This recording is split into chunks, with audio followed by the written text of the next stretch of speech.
दानवेंच्या cash bomb नंतर रायगडमध्ये तटकरे विरुद्ध शिवसेना वाद आता आणखी जोरात पेटलाय।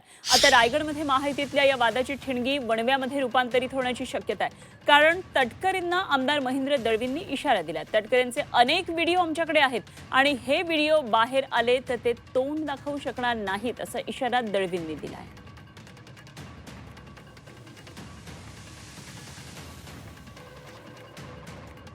तर रायगडमध्ये 2 दिवसांपूर्वी अंबादास दानवेंनी रायगडमधल्या राजकीय वर्तुळात खळबळ माजेल असा एक मोठा व्हिडिओ त्यांनी ट्विट केलेला होता आणि यानंतर सगळ्यांचा अंगुली निर्देशन होतं ते म्हणजे तटकरेंकडे। तेव्हा आता महेंद्र दळवी आणि तटकरे हा वाद विकोपाला गेलेला आहे, एकंदरीत असं दिसतं आहे।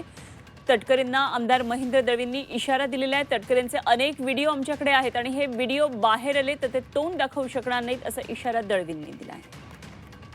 आणि महेंद्र दळवी यांच्याबरोबर बातचीत केली आहे आमचे प्रतिनिधी कपिल राऊत यांनी। आपल्याबरोबर महेंद्र दळवी आहेत, त्यांच्याकडून जाणून घ्या। सर, व्हिडिओ व्हायरल होत आहेत, तुमचा झाला, नंतर गोगवालांचा झाला, तुम्ही स्वतः म्हटलं की माझ्याकडे काही व्हिडिओ काय काय नाही बघा, असं आहे की अंबादास दानवेने माझा मॉर करून व्हिडिओ व्हायरल केला। एक दिवस गेला, आदरणीय भरत शेठच्या विषयी चित्रलेखा पाटीलने व्हिडिओ तो व्हायरल केला कुठला तरी मॉर करून। आता तिने तिच्या स्पीचमध्ये सांगितलं आहे की आदरणीय तटकरे साहेब, आदरणीय अनिकेत साहेब, आता यांना कधी पुळका यांचा आला?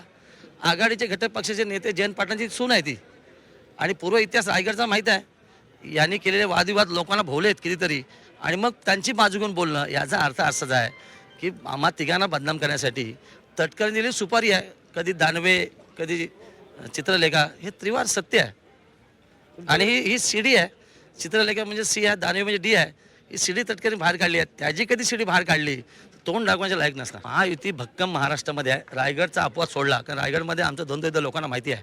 कारण तटकरेचा पूर्व इतिहास हा अनेक नेत्यांना फसवण्याचा, अनेक पक्षांना फसवण्याचा आहे।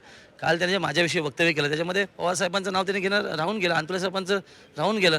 त्यांच्यामुळे तटकरे साहेब हा जनमानसामध्ये आहेत, हे त्यांनी विसरू नये। सिंचन घोटाळा पण समोर येऊ शकतो, पुढे इच्छा करते नक्की येऊ शकतो। आणि आता चित्रलेखा बोलली, त्यांचा देखील घोटाळा त्यांच्या सासऱ्यांचा आहे ना, तोही बाहेर येईल। तुमच्याकडे मोठे मोठे बघा, आरडीसी बँकेचं खरं रूप जर लोकांसमोर आलं, जिल्हा बँकेचं, तर तेही देश सोडून, महाराष्ट्र सोडून जातील अशी परिस्थिती आहे। अनेक महाराष्ट्रातल्या बँका जिल्हा बुडाल्यात, ती काय हे नाही आहे। व्हिडिओ जर्नलिस्ट रवीसह कपिल राऊत, झी मीडिया, नागपूर।